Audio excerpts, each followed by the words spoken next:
The sun hadn't yet crested the jagged mountains when Margaret Walsh stepped out of her adobe house, bucket in hand. The Arizona desert in 1858 was no place for a woman alone, especially not a widow of barely 3 weeks. But here she stood, 26 years old, with calloused hands and a spine straightened by necessity rather than choice. The morning air bit cold against her skin, a sharp contrast to the scorching heat that would arrive by midday. She pulled her shawl tighter and began the quarter-mile walk to the hidden spring that kept her alive in this unforgiving land. Thomas had found it 2 years ago, just days after they'd staked their claim on these 40 acres of dust and dreams. "Lord knows why you picked this spot," she muttered to her late husband's memory, her breath forming small clouds in the pre-dawn darkness. Could have settled closer to town like the Hendersons. But she knew why. Thomas Walsh had been a man who valued solitude over society, independence over convenience. 20 miles from the nearest town meant freedom from prying eyes and wagging tongues. It also meant isolation that could kill you as surely as any rattlesnake. The path to the spring wound through a cluster of ancient cottonwoods, their massive trunks testament to the water flowing beneath the surface. As she descended into the small ravine, the temperature dropped further, and the air grew thick with the scent of damp earth and vegetation. Here, hidden from the world above, life thrived in defiance of the desert's cruel nature. Margaret set her bucket down beside the spring and knelt at its edge. The water ran clear and cold, bubbling up from some deep aquifer before trickling away into a small pool surrounded by maiden hair ferns and watercress. She cupped her hands and drank deeply, the water so cold it made her teeth ache. It was then, in that moment of simple pleasure, that she made her decision. For 3 weeks, she'd worn her morning dress every waking hour. For 3 weeks, she'd maintained the facade of the grieving widow, even with no one around to see it. But here, in this secret place that felt more like home than the empty house above, she wanted to be free of it all. Margaret stood and began unbuttoning her black dress with trembling fingers, not from cold or fear, but from a wild exhilaration she hadn't felt since she was a girl swimming in the Connecticut River. The heavy fabric pooled at her feet, followed by her petticoats, corset, and chemise. The cool morning air kissed her bare skin, raising goosebumps along her arms and legs. She should have been scandalized by her own behavior. A proper widow didn't do such things. But propriety had died with Thomas, buried 6 feet under along with her dreams of children and a green garden. She stepped into the pool, gasping as the cold water rose to her knees, then her thighs. The bottom was sandy and soft between her toes. Deeper she went until the water lapped at her chest, and then she submerged completely, letting the spring wash away 3 weeks of grief, sweat, and desert dust. When she surfaced, the first rays of sunlight were painting the cottonwood leaves gold above her. She floated on her back, watching the play of light and shadow, feeling more alive than she had since the fever took Thomas. The water held her, supported her, whispered promises that life would continue despite everything. It was in this moment of peace that she felt it, a presence, a weight of observation that made the hair on the back of her neck stand up despite the water's chill. She didn't thrash or cry out. Instead, she slowly lowered her feet to the sandy bottom and turned in a careful circle, scanning the rim of the ravine. Nothing moved. No sound disturbed the morning except the gentle bubble of the spring and the whisper of cottonwood leaves. Yet the feeling persisted, stronger now. Someone was watching. Margaret's mind raced through the possibilities. Bandits would have already made their move. A mountain lion would have attacked. The Apache and Navajo in these parts had been pushed back by the army, though stragglers remained. Her hand instinctively moved toward where her rifle should have been, finding only water. "Fool woman," she whispered to herself. The gun was with her clothes on the bank, useless as teats on a bull. But as the moment stretched and nothing happened, her fear began to transform into something else. Defiance, perhaps, Or maybe it was the recklessness that comes when you've already lost everything worth losing. She stood straighter in the water, lifted her chin, and continued her bath as if she were alone. If death was watching from the ridge, let it see she wasn't afraid. She had buried her husband, faced down vultures, both the feathered and two-legged kind, and survived. She'd be damned if she'd cower now. When she finally emerged from the pool, she moved with deliberate slowness, wringing water from her long auburn hair. The observer, whoever or whatever it was, remained hidden. She dressed methodically, each piece of clothing armor against the world. Only when she was fully clothed did she pick up the rifle and scan the ridgeline once more. A raven cawed from a dead pine, making her jump. She laughed at herself, a short, bitter sound that echoed off the ravine walls. "Getting jumpy as an old maid," she said aloud, needing to hear a human voice even if it was her own. The walk back to the house felt different. The desert, which had seemed merely hostile before, now felt alive with hidden eyes. Every shadow could conceal a threat. Every rustle of wind through sage might herald an attack.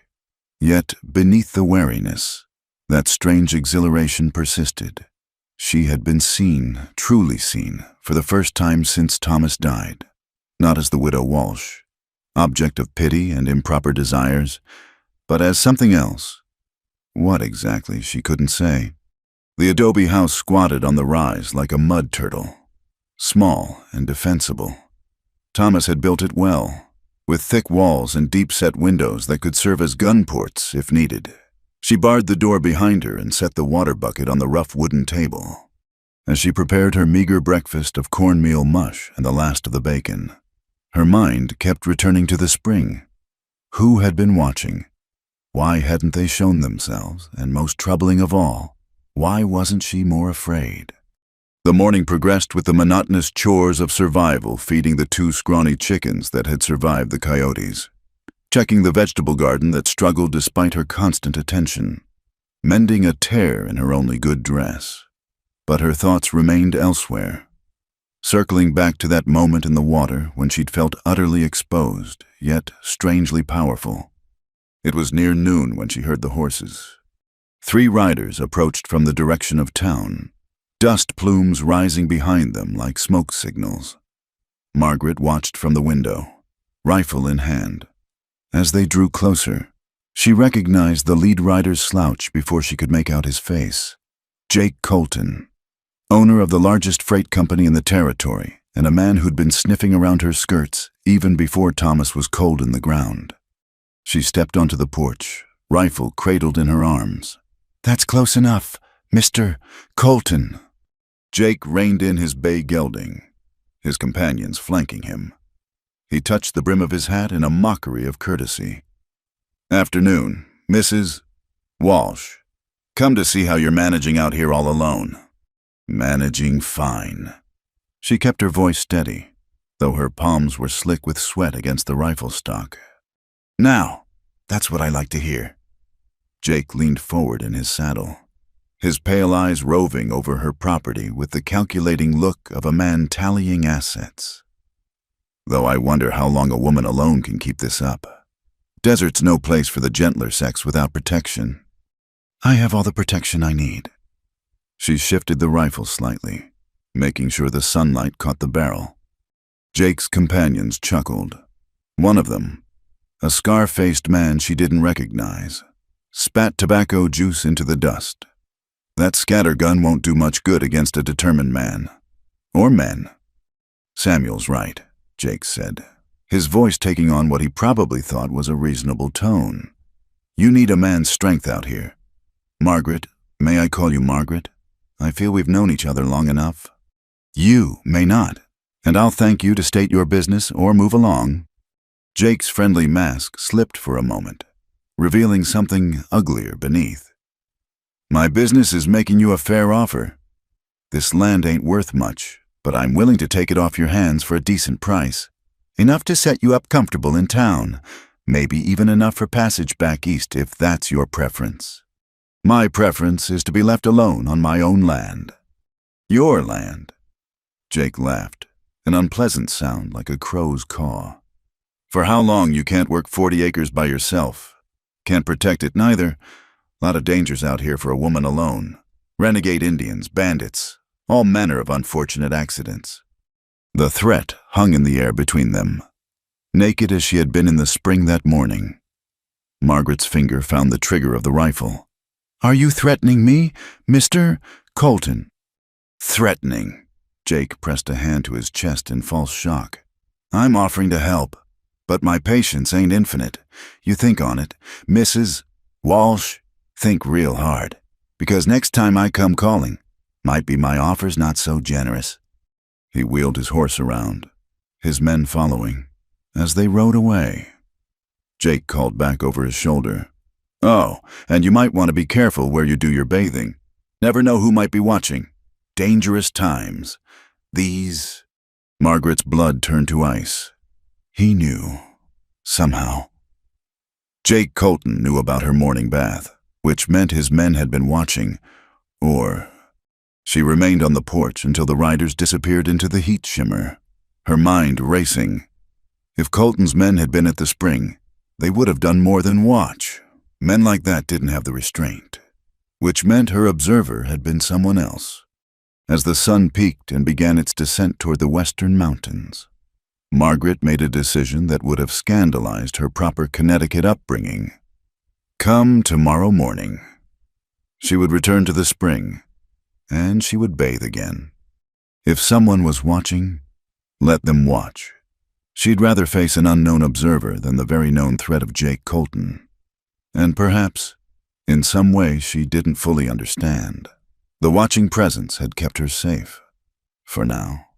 The desert evening brought its usual symphony of sounds, coyotes yipping in the distance, the whisper of wind through sage, the settling of the house's wooden bones. Margaret cleaned her rifle, checked the bars on the windows, and prepared for another night alone. But as she lay in the narrow bed she'd shared with Thomas, her thoughts drifted to the spring, to the weight of unseen eyes, to the strange liberation she'd felt standing naked in the cold water. Tomorrow, she would return, and perhaps tomorrow, her silent observer would reveal himself. The thought should have terrified her. Instead, she found herself almost looking forward to it, to any break in the crushing loneliness of widowhood in this hard land. Outside, the desert moon rose full and bright, painting the landscape in silver and shadow. And somewhere in that vast emptiness, someone else lay awake, thinking of the red-haired woman who'd stood proud and unashamed in the hidden spring, like some ancient goddess of water and light. The desert kept its secrets, but come dawn, some of them might finally be revealed. Karuk moved through the pre-dawn darkness like smoke, his moccasins silent on the rocky ground. He had been watching the white woman's homestead for 3 days now, trying to understand why she remained when her man had died. Most whites fled this harsh land at the first sign of trouble, yet she stayed, stubborn as a desert mesquite. He settled into his observation post among the granite boulders above the spring, the same place he'd been yesterday when she'd surprised him with her actions.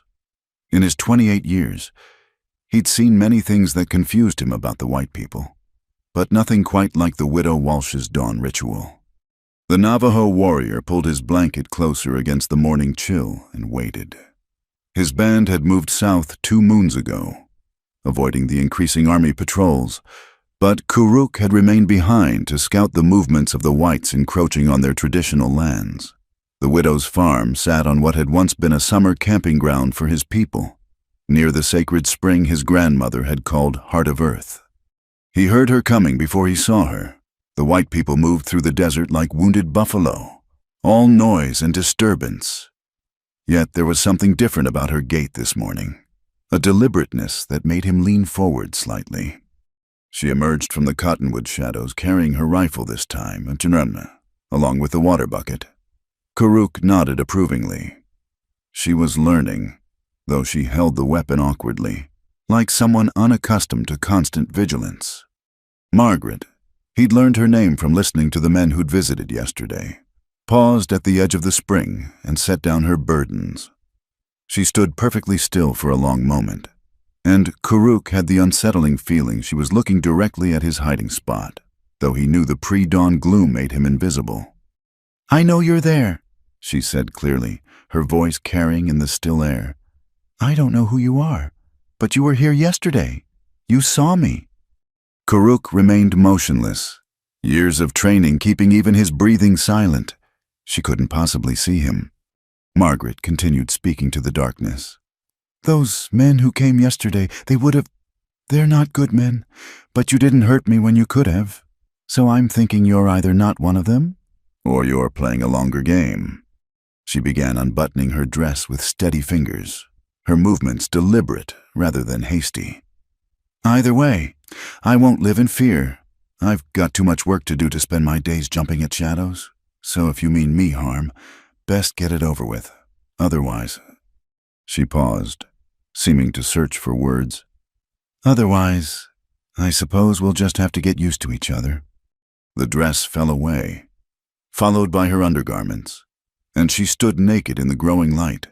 This time, Karuk could see her clearly, the pale skin marked by sun on her arms and face, the curves and angles of a body shaped by hard work rather than leisure.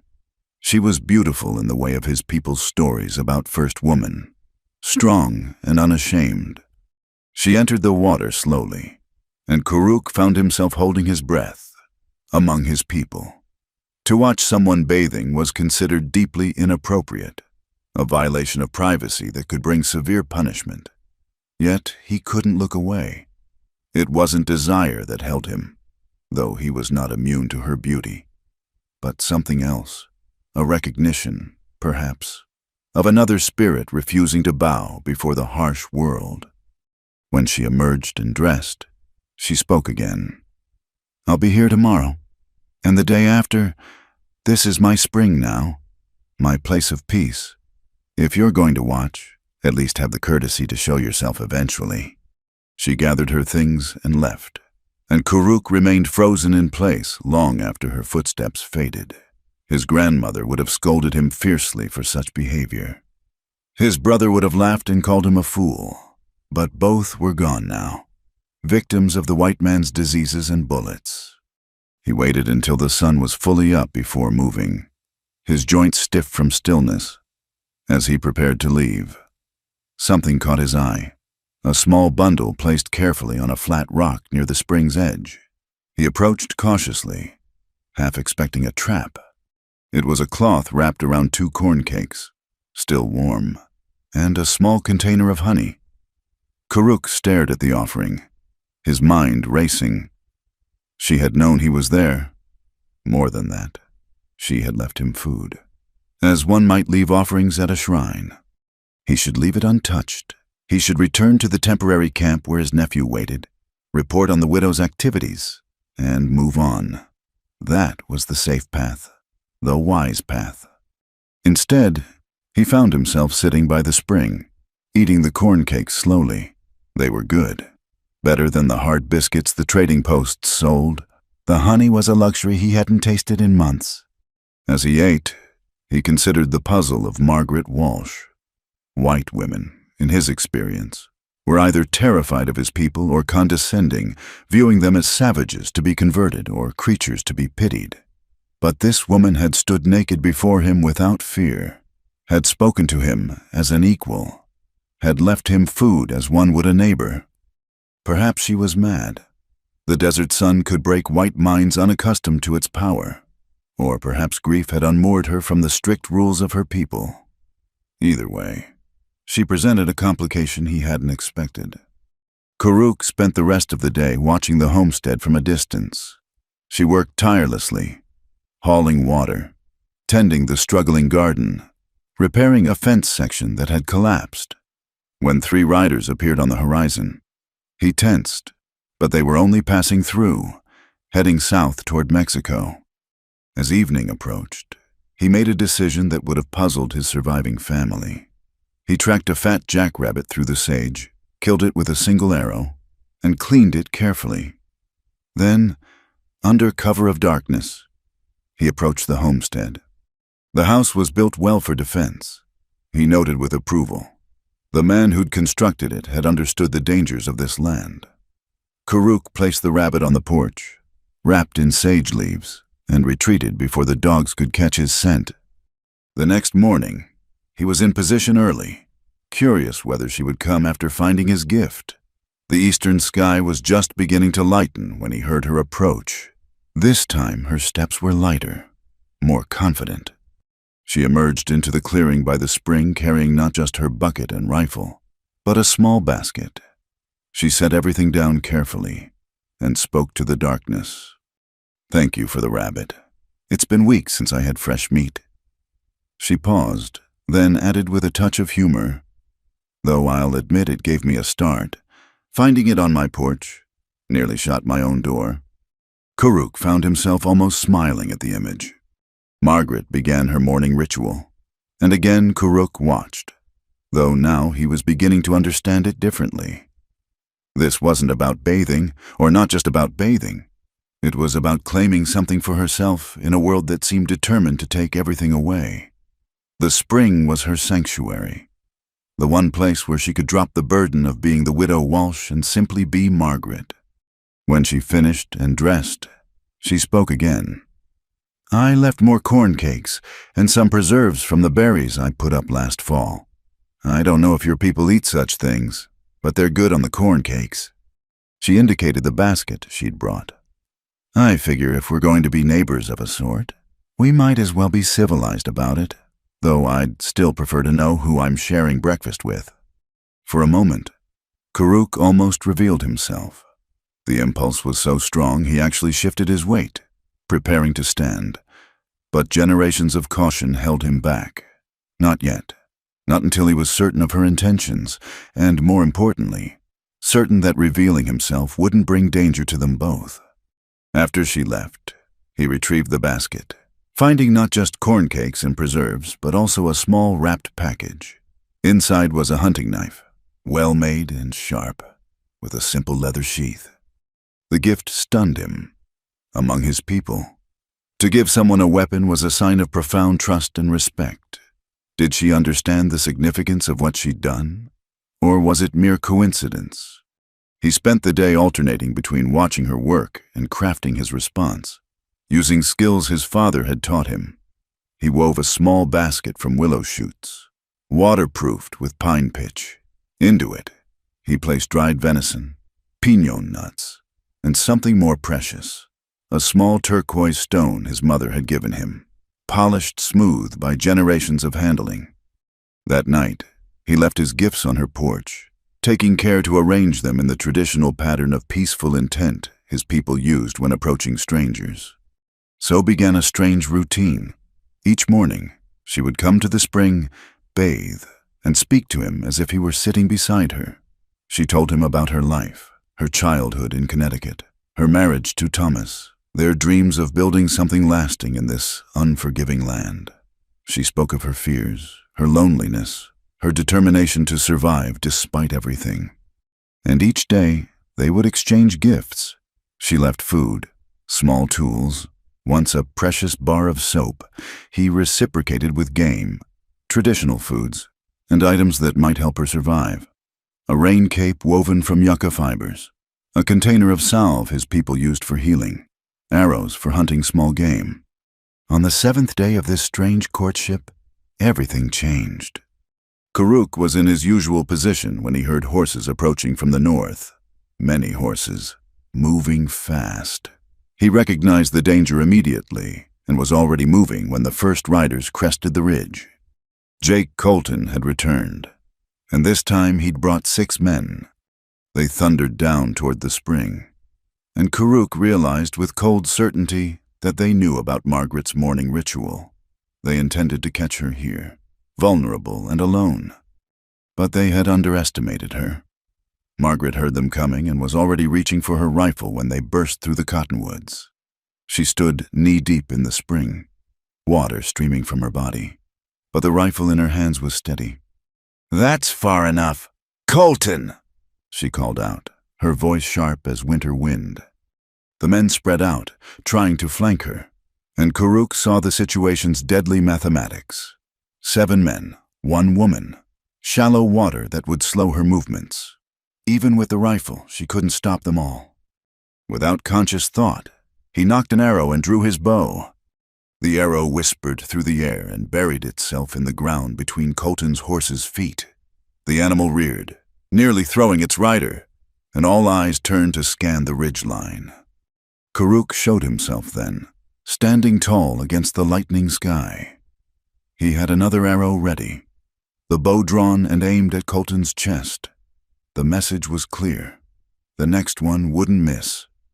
"Indians," one of the men shouted, and Karuk saw hands moving toward weapons. He released the second arrow, this one taking the hat off the man who'd gone for his gun. Then he gave a war cry that echoed off the canyon walls.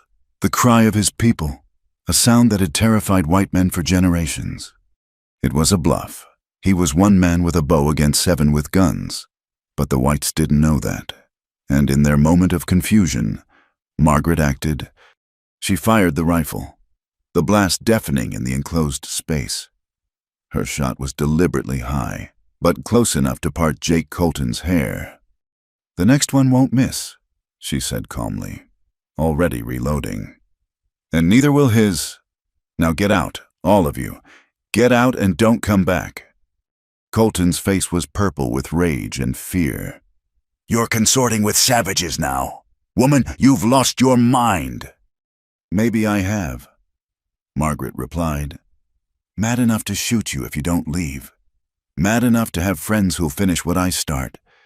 Your choice, Mr. Colton." For a moment, the tableau held 7 mounted men, one woman standing fierce and unashamed in the water, and the silent warrior on the ridge with his drawn bow. Then Colton spat into the dust and wheeled his horse around. "This isn't over," he snarled. "Not by a long shot. The army will hear about this. They'll come for your red-skinned friend, and then we'll see how brave you are." They rode out in a cloud of dust and curses, and Karuk maintained his position until they were well gone. Only then did he lower his bow and look down at the woman in the spring. Margaret looked back, and for the first time their eyes met across the distance. She didn't cover herself or show fear. Instead, she inclined her head slightly, a greeting, an acknowledgement, a thank you all in one. Then she spoke, her voice carrying clearly in the morning air.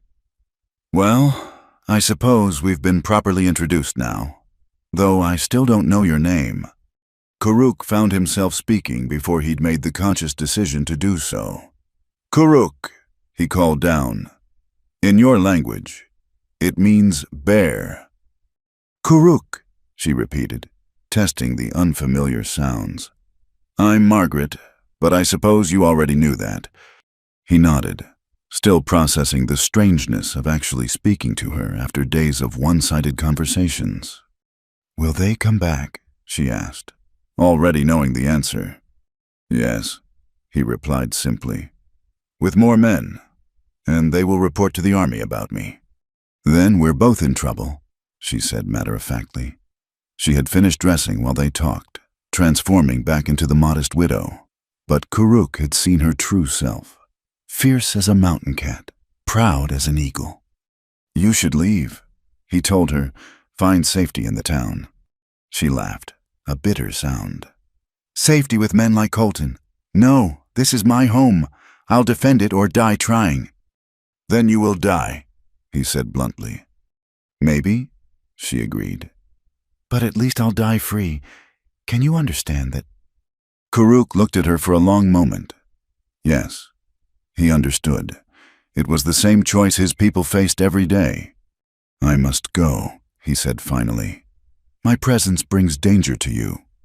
"Your presence saved me today," she countered. "Besides, I don't think Mr. Colton will make distinctions.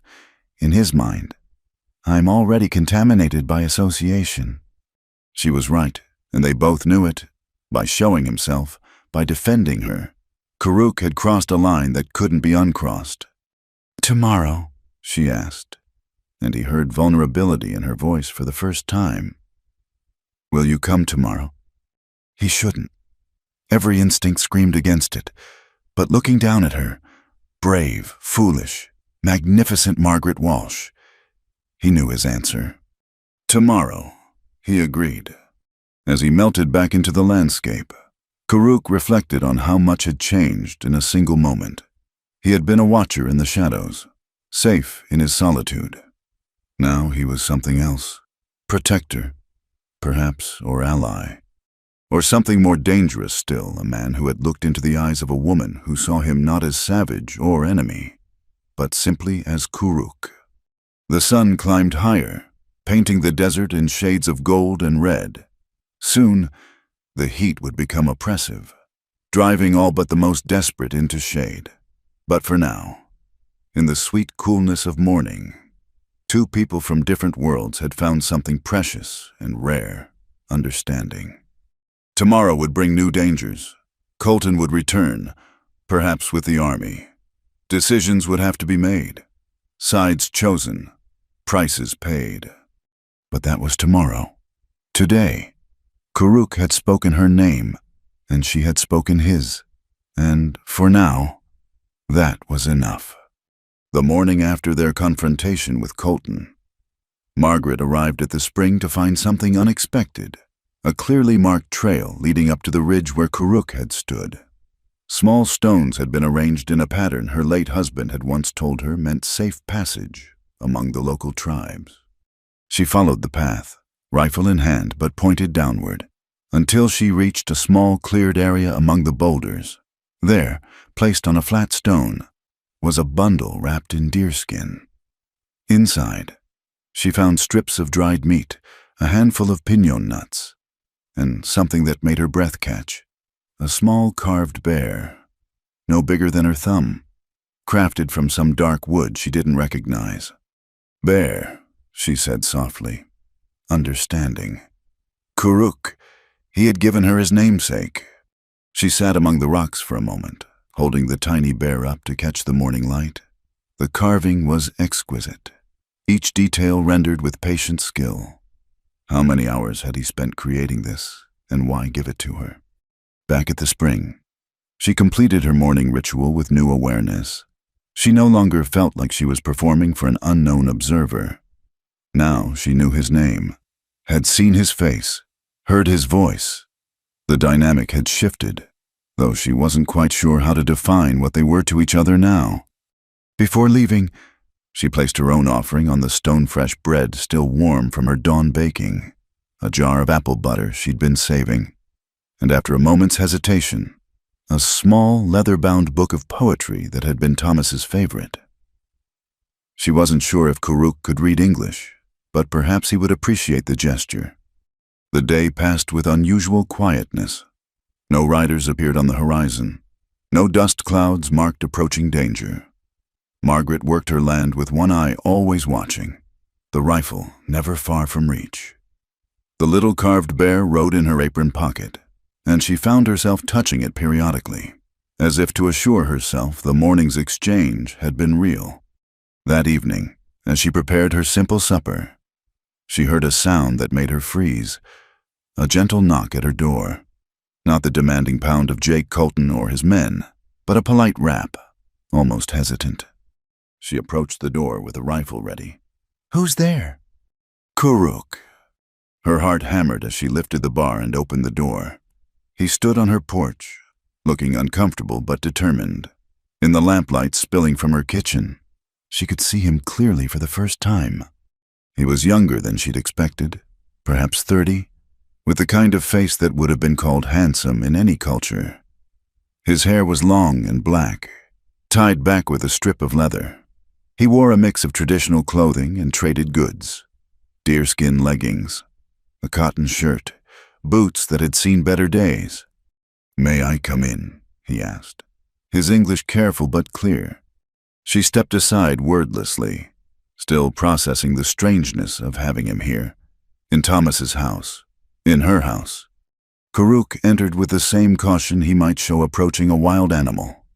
His eyes took in everything quickly: the sparse furnishings, the defensive positions, the widow's weeds she'd hung on a peg and not touched since that first morning at the spring.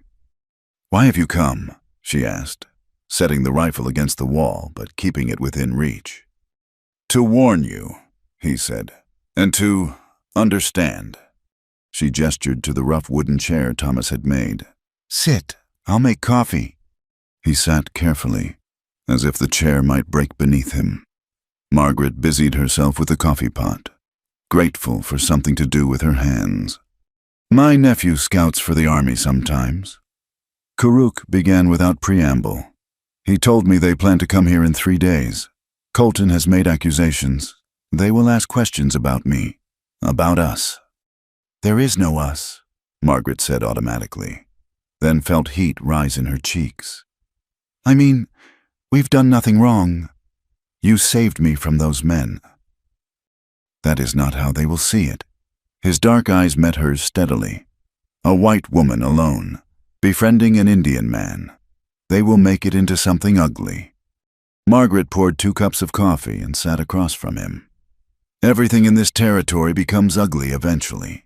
That doesn't mean we have to accept it."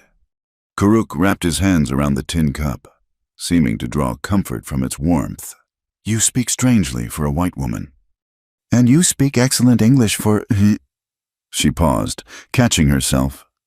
"For a savage," he smiled slightly, taking the sting from the words. "The missionaries taught me when I was young, before I understood the price of their teachings." They sat in silence for a moment, sipping the bitter coffee. Finally, Margaret asked the question that had been burning in her mind all day. "Why did you watch me that first morning?" Karuk considered his answer carefully. "At first, curiosity. Why did you stay when your man died? Most whites flee difficulty. Then," he paused, searching for words, "you stood in the water like you belonged there, like the spring had accepted you. My grandmother would have said the spirits were showing me something important." "And what did they show you?" "That you are not like the others. You don't try to take the land. You ask it to accept you. You leave offerings. You understand reciprocity." Margaret thought about this. "Thomas used to say I was too soft-hearted for frontier life. Said I'd never make a proper pioneer wife." "Your Thomas was wrong," Karuk said firmly. "You have the strength of water, soft enough to flow around obstacles, hard enough to wear down mountains." The poetic image surprised her, and she found herself really looking at him for the first time, not as an Indian or a potential threat, but as a man who carved tiny bears and spoke of water wearing down mountains. "The book you left," he said suddenly. "I cannot read all the words, but I recognize some. Your husband had learning." "He was a teacher before we came west," Margaret confirmed. "Said he was tired of shaping young minds and wanted to shape the land instead." She laughed bitterly. "The land shaped him into a grave." "I am sorry for your loss," Karuk said formally. Then, more quietly, "I too have lost my wife 2 winters ago. The spotted sickness your people brought." "I'm sorry," Margaret whispered, understanding dawning. They were both refugees from grief, finding solace in an unexpected connection. "This is why I watched," he continued. "You grieved but did not die inside. You found joy in the water, in the morning light. It reminded me that such things were still possible." Margaret felt tears prick her eyes. She blinked them back fiercely. "And now, why reveal yourself? Especially when it puts us both at risk." "Because hiding in shadows is another kind of death," he said simply. "And because you deserve to know who shared your sanctuary." She rose abruptly, needing movement. At the window, she could see stars beginning to emerge in the darkening sky. "What do we do when the army comes?" "You tell them truth. I am a man who sometimes hunts near the spring. You are a woman who bathes there. We have exchanged food as neighbors do, nothing more." "They won't believe it." "No," he agreed. "They won't." She turned back to face him. "You should leave.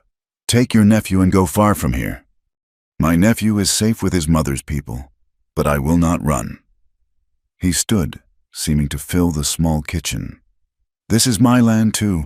My father's bones rest in these hills. My grandmother drew water from that spring when she was a girl. I have as much right to be here as any white man."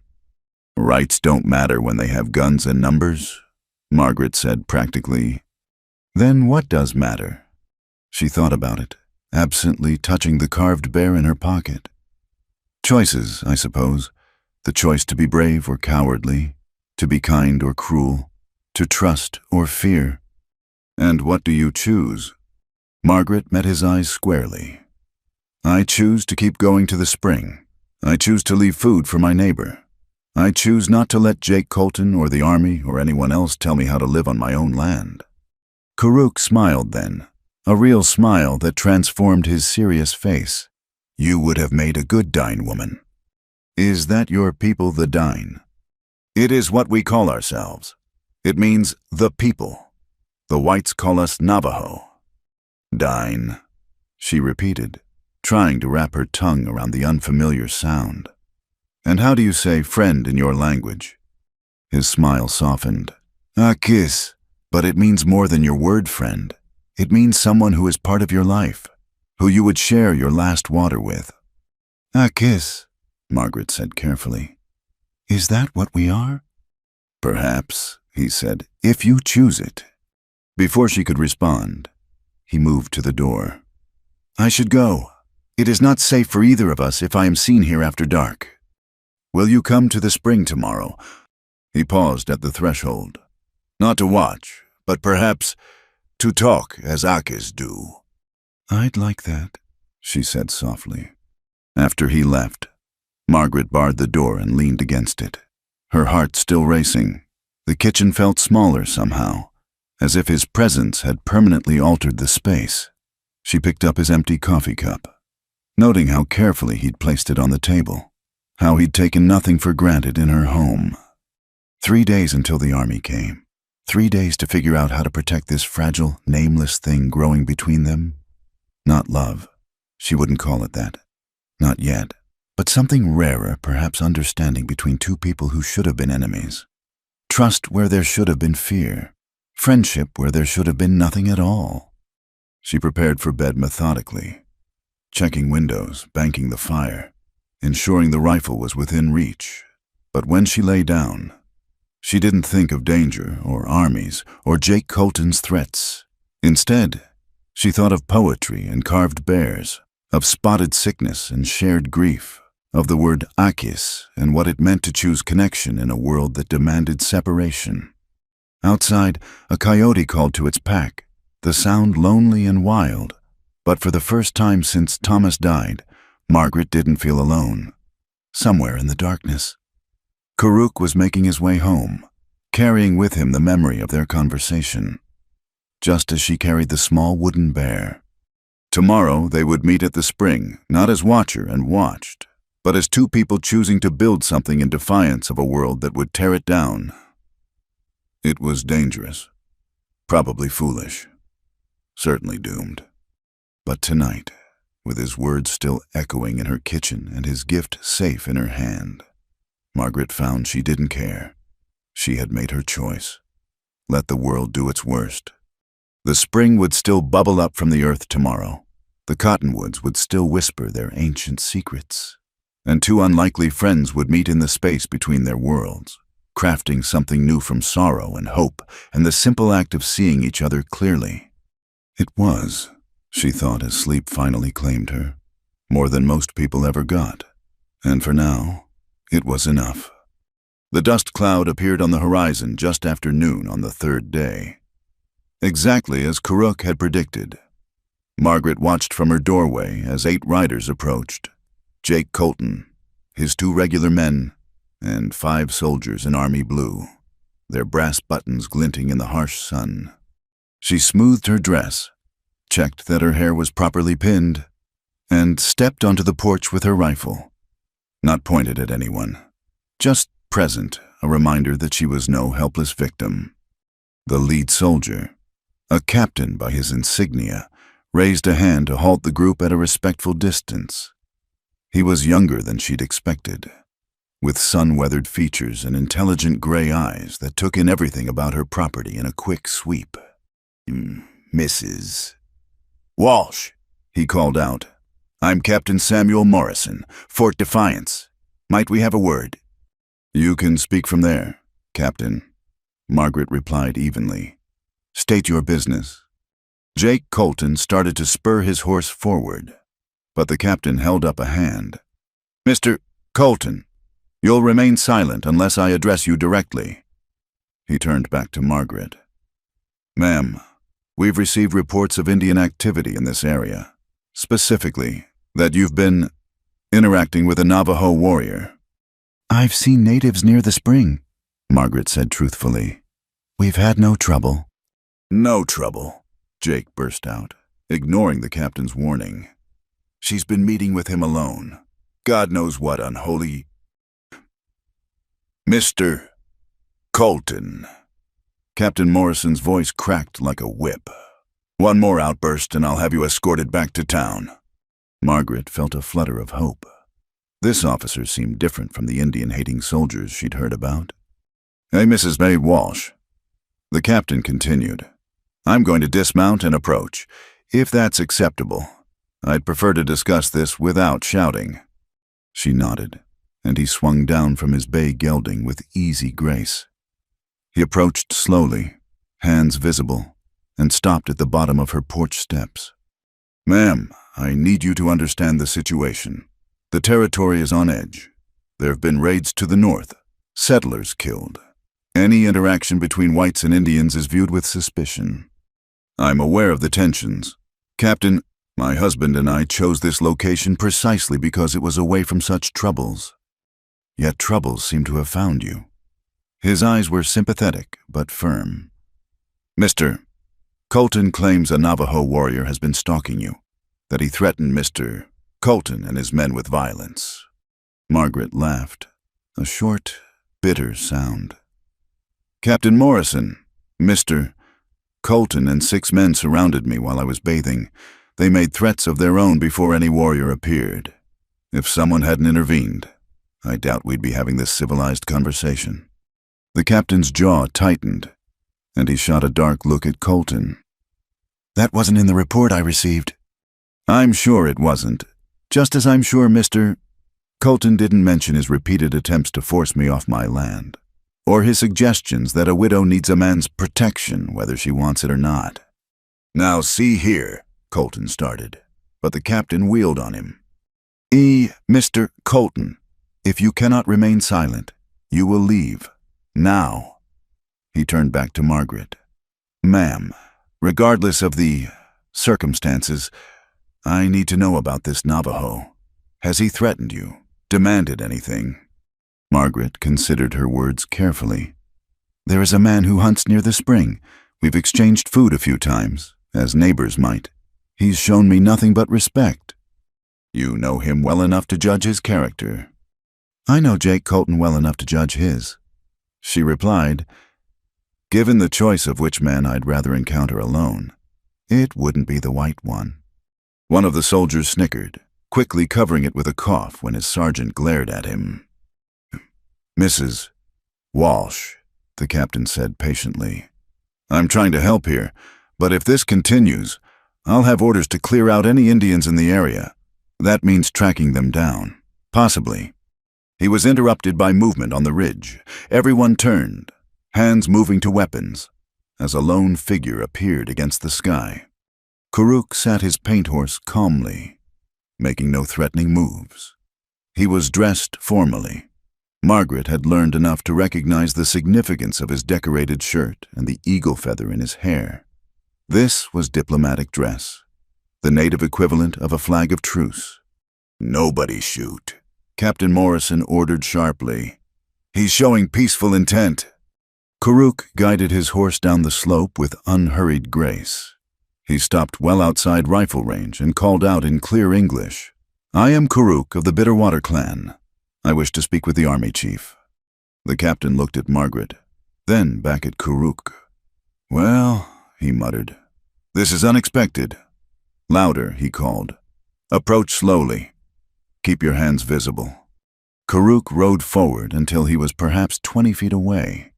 Up close, Margaret could see the tension in his shoulders, the wariness in his eyes, but his face remained calm, dignified.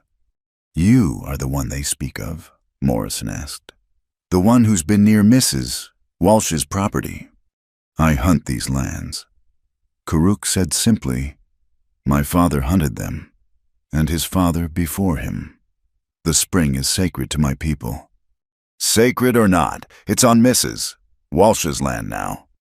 Karuk's eyes flicked to Margaret for the first time. "The land belongs to no one. We are only its temporary guardians. But yes, by your laws, she has claimed it. I respect this. Do you also respect that any harm to her or any white settler will bring the full force of the army down on your people?" "I have harmed no one. I defended a woman from men who would dishonor her. Is this not also your law?" Jake Colton couldn't contain himself any longer. "Don't listen to him. He's been sniffing around her like a dog in heat. Everyone knows what these savages want with white women." The silence that followed was deafening. Margaret's face burned with anger and humiliation. The soldiers shifted uncomfortably. Even Captain Morrison looked disgusted. But it was Karuk who responded, his voice carrying the kind of quiet authority that made everyone listen. "Among my people," he said, looking directly at Colton, "a man who speaks so of a woman reveals only his own nature. We have a saying, the coyote sees his own shadow and thinks all creatures slink in darkness." He turned to the captain.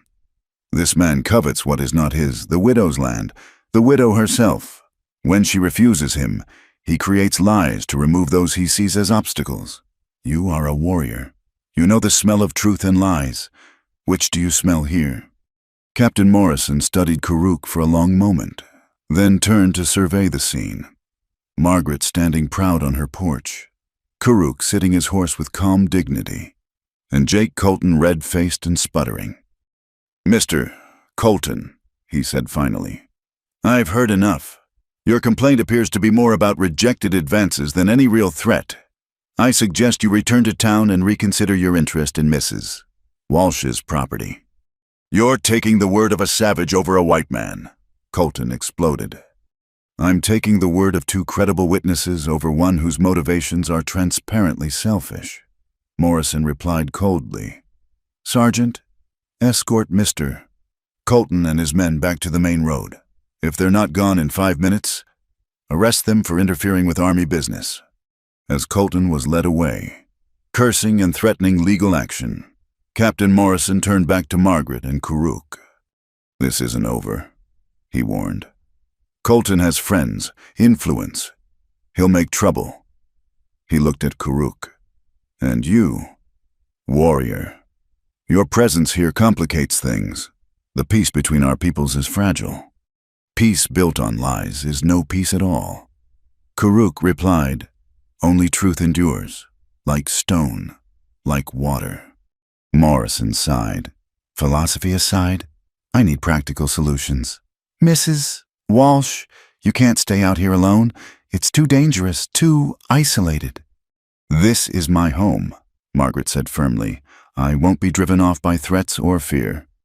"And you," Morrison asked Karuk, "will you continue hunting these lands?" "The deer do not ask permission to seek water. The hawk does not request leave to ride the wind. I will go where I have always gone." The captain rubbed his face tiredly. "You two are going to give me gray hair before my time." He came to a decision. "Here's what's going to happen. I'm going to report that I investigated and found no evidence of hostile Indian activity. Mrs. Walsh is managing her property adequately and has had no conflicts with the local tribes. As for you," he looked at Karuk, "officially, I never saw you. Understood?" Both Margaret and Karuk nodded. "But," Morrison continued, "I strongly advise caution. Colton won't give up easily, and if there's any incident, any excuse for military intervention, I won't be able to protect either of you." He mounted his horse. "Mrs. Walsh.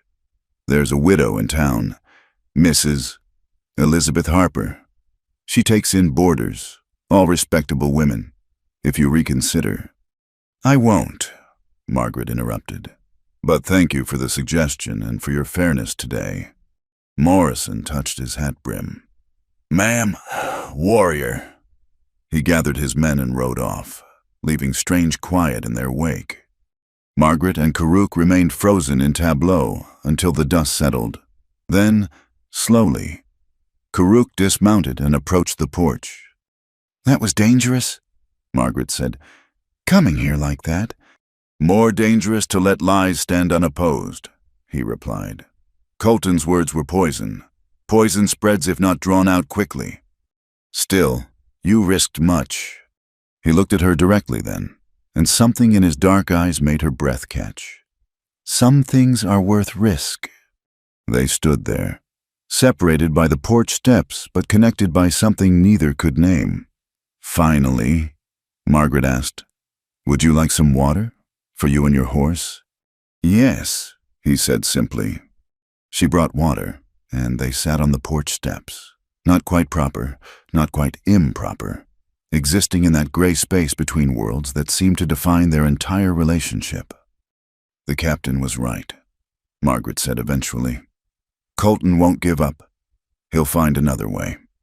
"Then we must be like the spider," Karuk said, aware of every vibration in the web, ready to act when danger comes. Margaret looked at him sideways. "Since when is there a we in this situation?"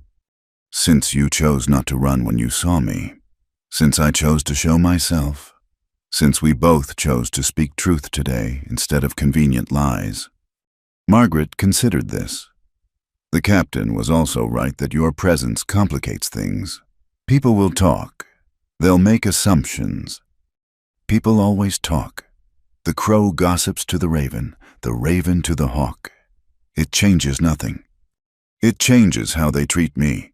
A white woman who associates with Indians becomes something else in their eyes, something less than respectable." Karuk was quiet for a moment. "Do you care so much for their respect?" Margaret thought about the women in town who'd come to Thomas's funeral, their eyes already calculating how long before she'd need a new husband, their whispers about the unsuitability of a woman alone. She thought about Jake Colton's grasping hands and assumed ownership. "No," she said finally. "I suppose I don't."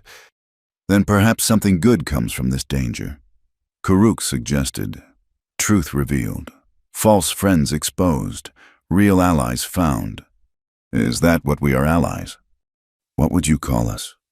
Margaret didn't have an answer. Friends seemed too simple for the complex dance they performed. Neighbors too distant for people who'd shared dawn's sacred silence. Anything more was impossible, forbidden by laws written and unwritten. "I don't know," she admitted. "But I'm glad you came today. Glad you spoke for me." "You spoke for yourself. I only confirmed what the captain could already see." They sat in companionable silence as the afternoon sun slanted across the desert. Karuk's horse dozed in the shade, tail swishing at flies. The ordinary peacefulness of the moment stood in sharp contrast to the morning's drama. "I should go," Karuk said eventually. "It's not safe to be seen here too long." "Will you come to the spring tomorrow?" He smiled slightly. Where else would the deer seek water? After he left, Margaret remained on the porch, watching the empty horizon. The morning had brought danger and salvation in equal measure. Jake Colton was now an open enemy, but she'd gained something unexpected: acknowledgement from the army and, more importantly, proof that Karuk would stand for her when it mattered. She touched the carved bear in her pocket, thinking about the threads that connected people across all the artificial boundaries humans created. Tomorrow would bring new challenges, new dangers, but tonight, she had the memory of Karuk facing down her accusers, of Captain Morrison choosing justice over prejudice, of truth spoken plainly in the desert sun. It wasn't love, she told herself again, but it was something precious, nonetheless. The recognition that she wasn't alone, that someone saw her truly and found her worth defending. As stars began to appear in the darkening sky, Margaret finally went inside. She had water to haul, animals to tend, a life to maintain against all odds. But first, she took out paper and pen and wrote a single line in her journal. Today, I learned the weight of the word we. Tomorrow, she would go to the spring again, and Karuk would be there, her unlikely ally in a world that wanted them to be enemies. It was dangerous, complicated, probably foolish. But as she'd learned today, some things were worth the risk. The morning mist clung to the cottonwoods like spirits reluctant to leave their earthly haunts. Margaret made her way to the spring, her footsteps careful on the dew-slicked stones. It had been a week since the confrontation with Captain Morrison, and each day had brought a deepening of the strange bond between her and Karuk. She found him already there, sitting cross-legged by the water's edge, his eyes closed in what might have been prayer or simple contemplation. He didn't move as she approached, but she knew he was aware of her presence. They had developed this awareness of each other, a sensitivity to the other's movements that needed no words. "You're early," she said softly, not wanting to disturb the morning's peace too abruptly. His eyes opened, dark and calm as the deep pools of the spring. "The deer were restless last night. When the animals are uneasy, it's wise to listen." Margaret set down her bucket and rifle, then surprised herself by sitting beside him on the sandy bank instead of maintaining the careful distance they'd observed until now. "What do you think disturbed them?" "Perhaps nothing. Perhaps everything." He turned to look at her fully. "You're different this morning." She was different, though she couldn't have said exactly how. The past week had been a series of small revelations, moments of connection that had accumulated like sand grains forming a pearl. Yesterday, he had shown her how to read weather signs in the clouds. The day before, she had taught him the English words for things he'd only known in Navajo. Each exchange had drawn them closer, worn away the barriers between their worlds like water over stone. "I've been thinking," she said, watching the play of early light on the water, "about what Captain Morrison said, about what everyone says, that this," she gestured between them, "is impossible." "Many things are impossible until they aren't," Karuk replied. "My grandfather told of a spring that ran uphill, of stones that sang, of men who flew like birds. All impossible, all true. This is different. This is about people, about laws and customs and fear," he finished. "Always fear at the root, fear of difference, of change, of losing what they think they possess." Margaret pulled her knees to her chest, a girlish gesture that made her seem younger than her years. "Aren't you afraid?" "Every day," he admitted. "I fear for my people, pushed always further from our lands. I fear the hunger in white men's eyes that is never satisfied. I fear—" He paused, seeming to weigh his words. "I fear losing this, whatever this is, these mornings, these conversations, this peace between us." The admission hung in the air like morning mist, delicate and precious. Margaret found herself leaning slightly toward him, drawn by a gravity she no longer tried to resist. "Yesterday," she said, "when you showed me how to find water by watching the birds, your hand touched mine." "Yes." It was the first time since Thomas died that anyone has touched me with gentleness, without wanting something, without trying to possess or pity or push. She looked at him directly. "Do you understand what that means to a woman like me, to be seen as myself, not as a widow or a conquest or a problem to be solved?" Karuk was quiet for a long moment. Then, deliberately, he reached out and took her hand in his.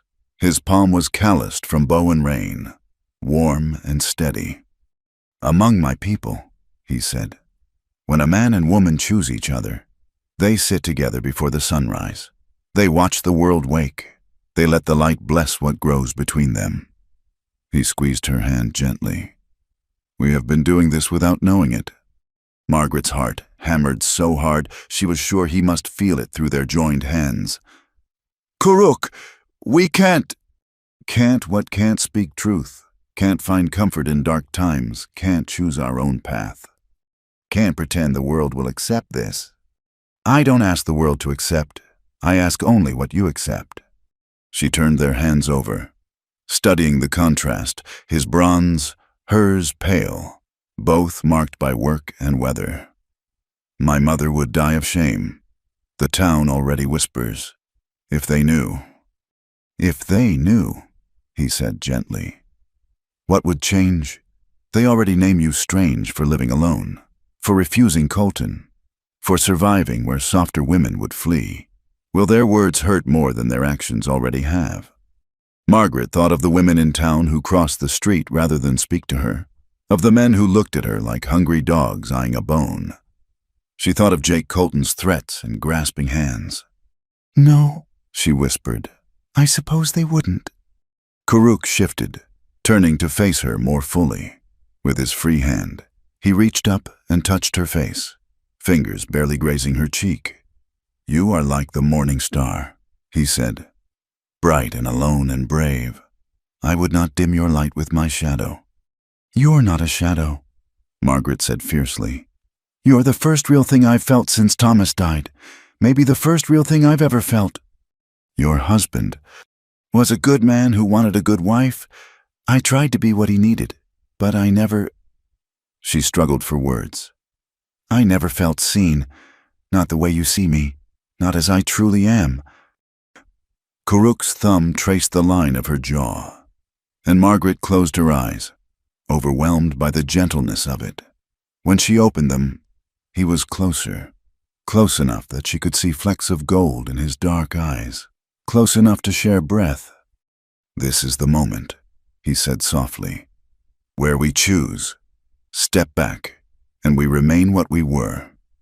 Careful friends, cautious allies. Step forward, and we become something there's no word for, Margaret finished. There are words, just not in English. His voice was barely above a whisper. In my language, there is a word for the one who shares your spirit. Not husband or wife, beyond friend or lover. Someone who is simply necessary. Like breath, like water. What is the word? Shayani, my completion. Margaret's last walls crumbled. She leaned forward, closing the space between them, and their lips met in a kiss that was both ending and beginning. It was gentle, almost hesitant, nothing like the passionate embraces she'd read about in novels.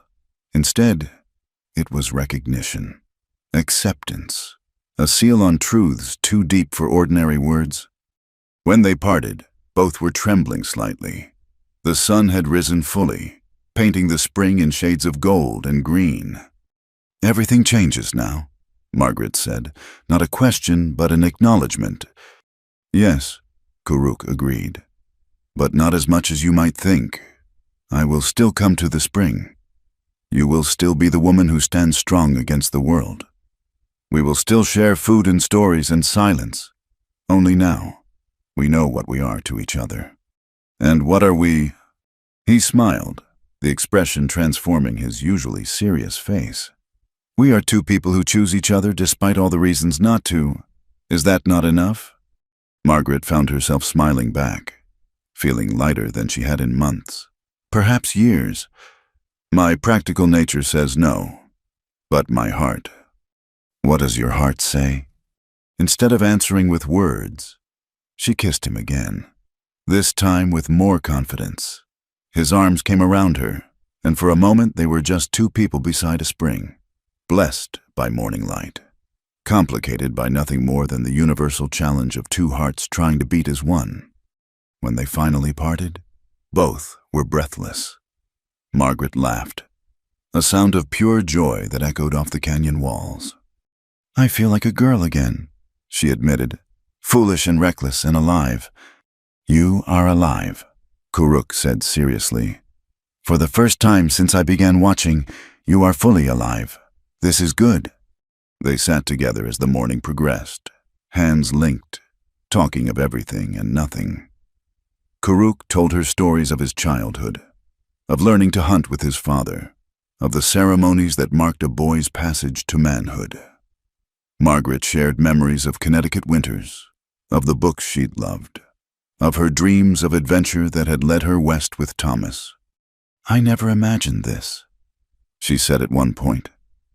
"When I dreamed of the frontier, I thought of land and freedom and starting fresh. I never thought of sitting with a savage by a spring," Karuk suggested, but his tone was teasing. "Of finding someone who understands silence," she corrected. "Who knows that sometimes the most important things can't be said, only felt." "My grandmother would have liked you," he said.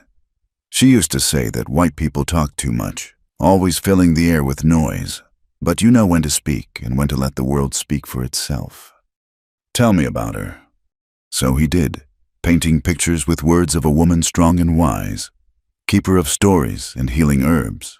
Margaret listened, understanding that in sharing these memories, he was giving her pieces of his soul. The sun climbed higher, and eventually, responsibility called. Margaret needed to tend her garden, haul water, do the 1,000 tasks that kept her small homestead functioning. But leaving felt different now, charged with new meaning. "Tomorrow," she asked as they rose. "And all the tomorrows after," he promised, then, more seriously. "But we must be careful. What happened here? If others knew." "I know." She touched his face one last time. "But I'm tired of living in fear of what others might think or do. Aren't you?" "Fear and caution are not the same. We can choose each other and still be wise about it." Margaret nodded. Understanding. They would have to be discreet, careful. Their moments would be stolen, precious because of their rarity. It wasn't the love story she'd read about in books, full of public declarations and social acceptance, but it was real, and it was theirs.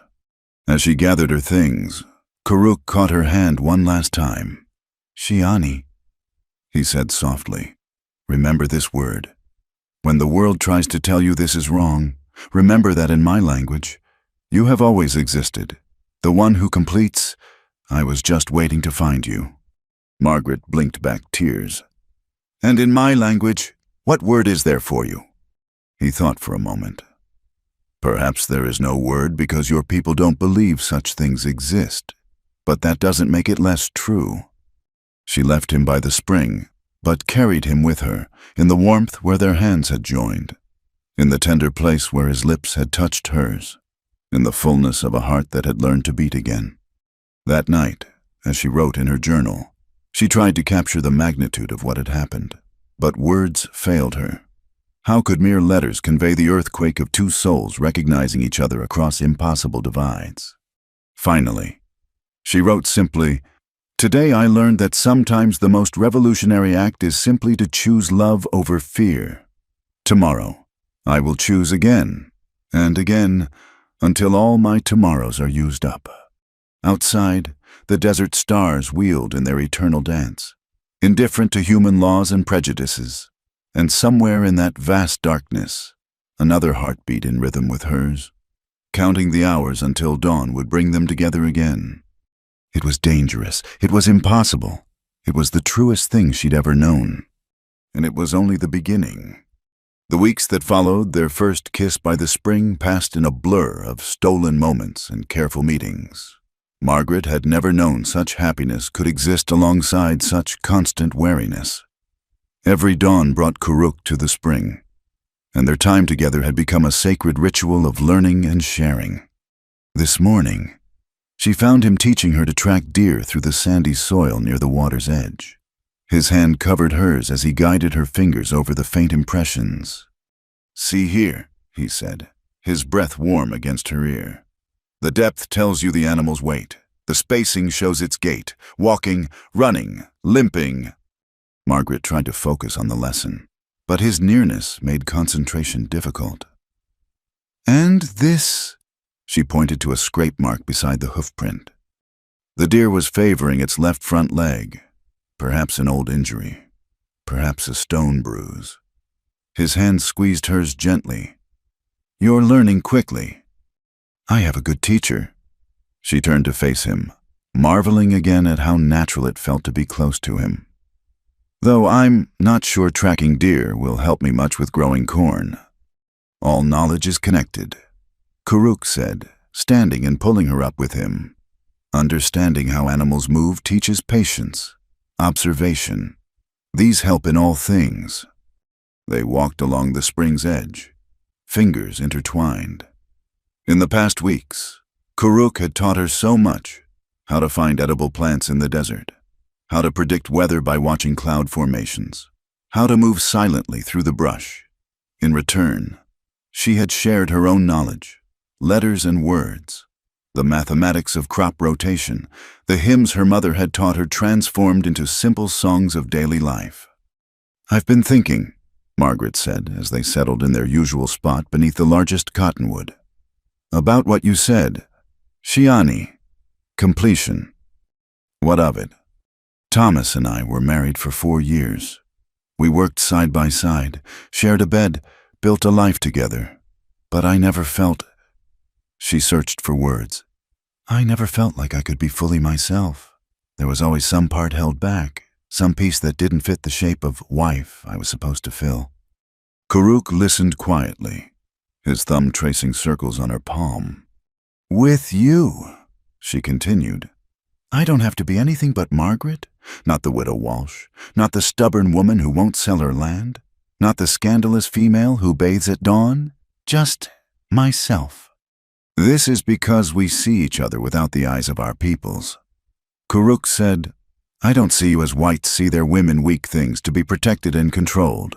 You don't see me as whites see my people, savage, dangerous, less than human. We see only each other." "Is that enough?" Margaret asked, voicing the fear that haunted her quiet moments. Can two people exist outside their worlds forever? Before Kuruk could answer, a sound made them both freeze. Horses approaching.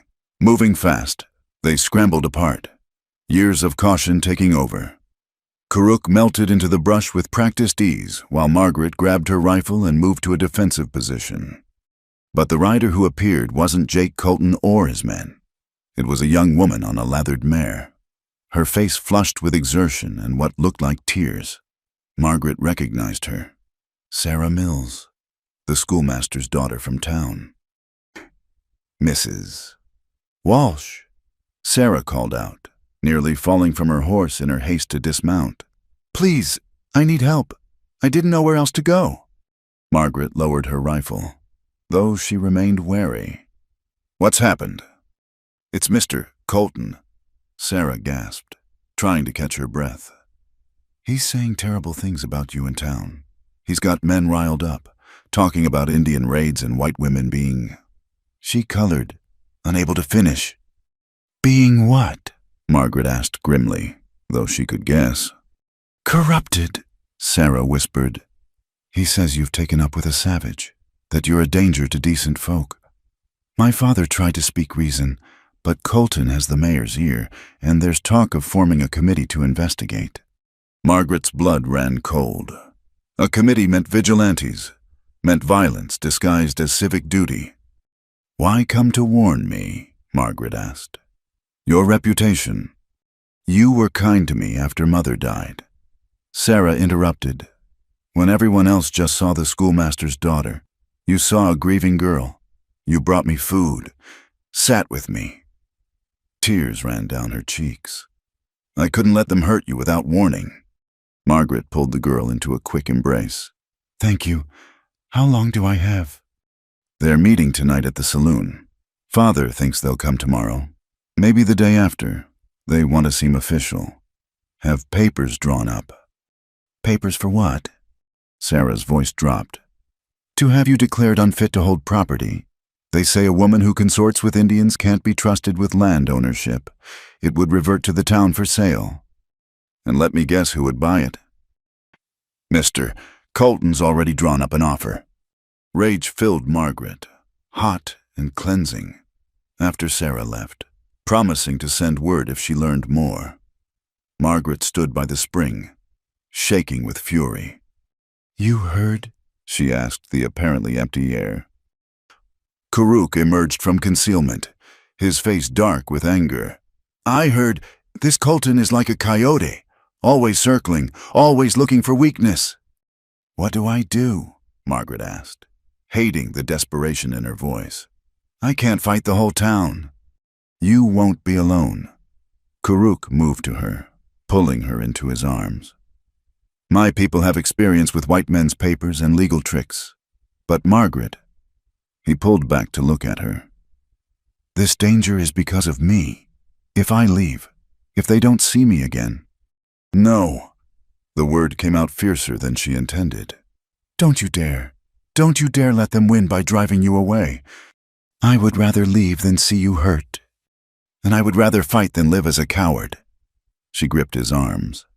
Besides, do you really think Colton would stop just because you left? He wants my land. You're just his excuse. Karuk was quiet for a moment, then nodded. You're right. A predator doesn't stop because one deer escapes. It only grows hungrier. So what do? We prepare, and we use their own laws against them. They spent the rest of the morning planning. Karuk knew of a lawyer in Santa Fe who had helped some of his people with land disputes, an unusual white man who believed in justice over profit. Margaret had papers from Thomas, proper deeds and certificates that proved her ownership, if they could get to Santa Fe before the vigilantes came. It's 3 days' ride, Margaret said, calculating quickly. If I leave tonight... We leave tonight, Karuk corrected. I won't let you travel alone. Karuk, if they see us together, then they see the truth, that you are not alone, not unprotected, not the easy target they believe.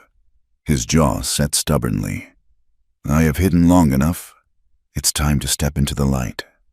Margaret kissed him then, pouring all her fear and love and gratitude into the contact. When they parted, both were breathing hard. We should go to your home. Karuk said, Gather what you need. I'll meet you after sunset with horses. Where will you get horses? He smiled grimly. My nephew keeps our family's herd in a canyon not far from here. Good horses, desert bred. They'll outrun anything Colton's men ride. They parted reluctantly, each to their preparations. Margaret spent the afternoon gathering essential papers, a few precious belongings, and supplies for the journey. She worked with desperate efficiency, trying not to think about what she was leaving behind. Thomas's grave, the garden she'd coaxed from desert soil, the home they'd built with their own hands. As the sun set, she heard horses approaching. Her heart leaped, thinking Karuk had come early, but the voice that called out made her blood freeze.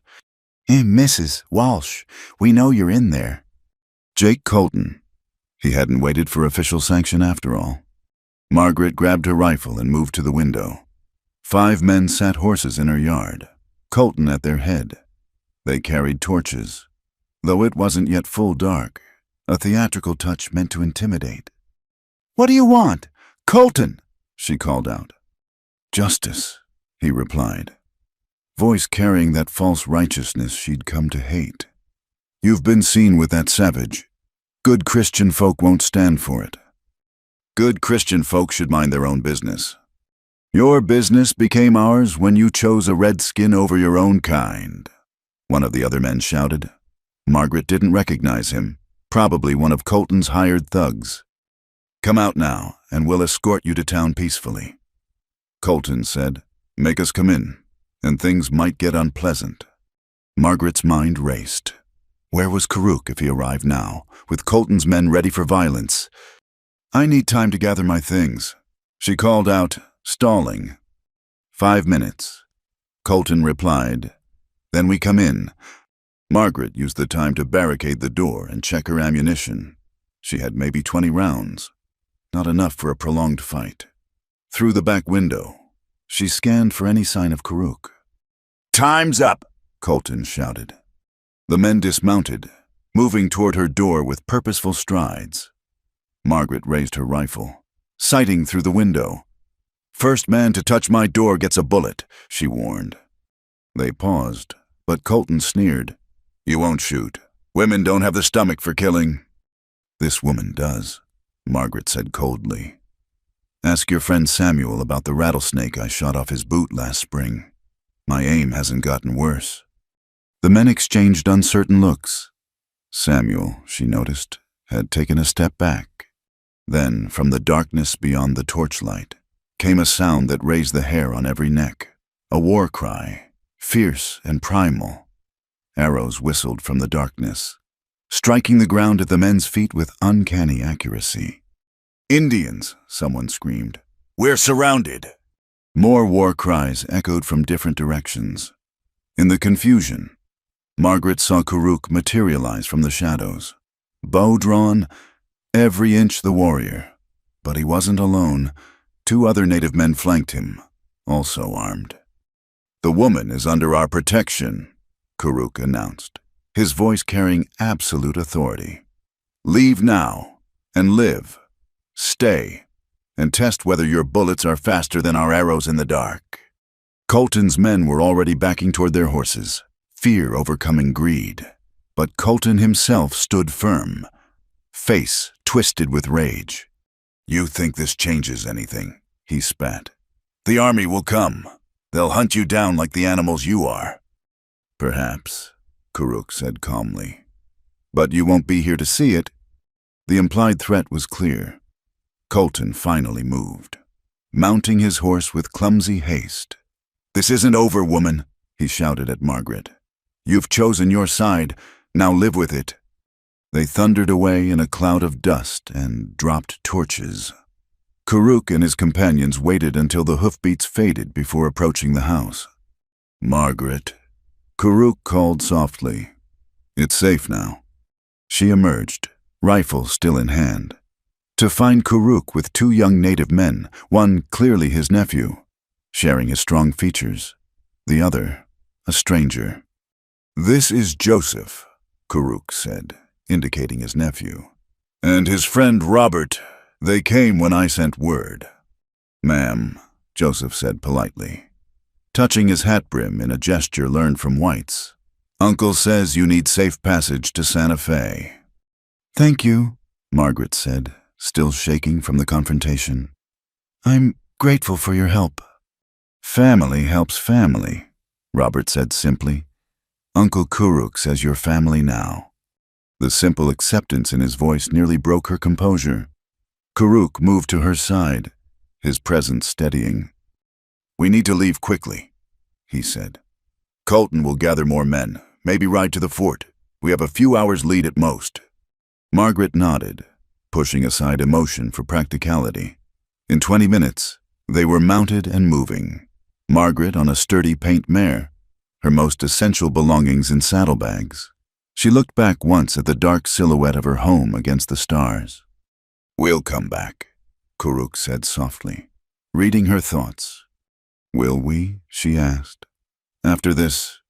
Different than before, perhaps. But yes, this land has claimed you as you've claimed it. Such bonds don't break easily." As they rode into the desert night, guided by stars and Kuruk's knowledge of hidden trails, Margaret felt the shape of her life changing. She was no longer the widow Walsh, trying to maintain respectability while her heart pulled her elsewhere.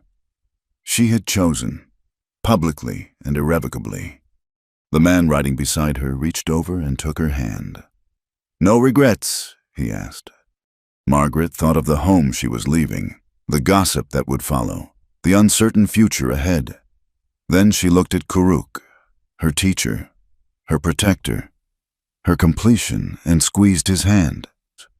"No regrets," she said firmly. "Only tomorrow." They rode on through the darkness, 4 unlikely companions bound by choice and circumstance. Behind them, the old life burned away like morning mist. Ahead, somewhere beyond the horizon, waited whatever future 2 people could build when they refused to let the world define the boundaries of their love. It would not be easy, but then nothing worthwhile ever was. The lawyer's office in Santa Fe was a narrow room squeezed between a mercantile and a boarding house. But James Martinez possessed the kind of quiet authority that made the cramped space feel like a courthouse. He listened to Margaret's story without interruption, occasionally making notes. his dark eyes moving between her and Karuk with professional assessment. "Your papers are in order," he said finally, setting down the deed to Margaret's property. Thomas Walsh was thorough. "The land is legally yours.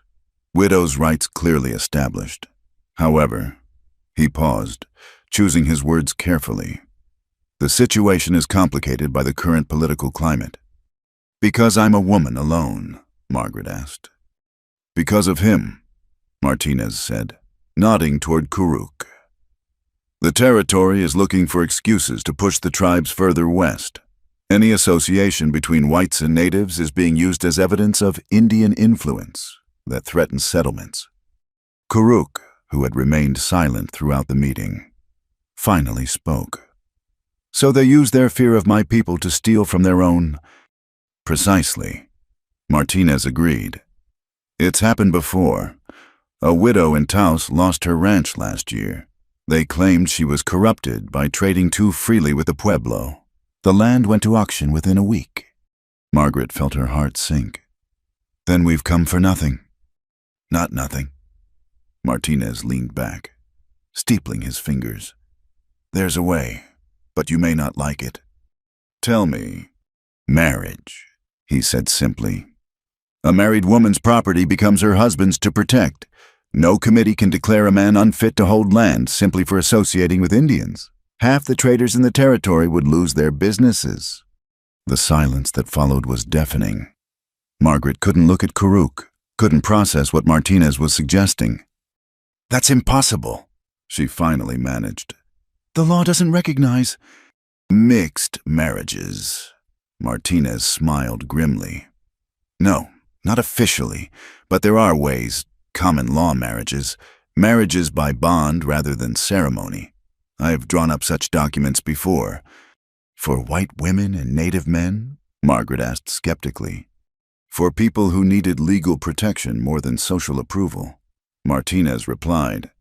"The document would need to be filed here in Santa Fe, away from your local prejudices. It wouldn't be announced, wouldn't be celebrated, but it would be legal enough to protect your land." Margaret finally looked at Karuk.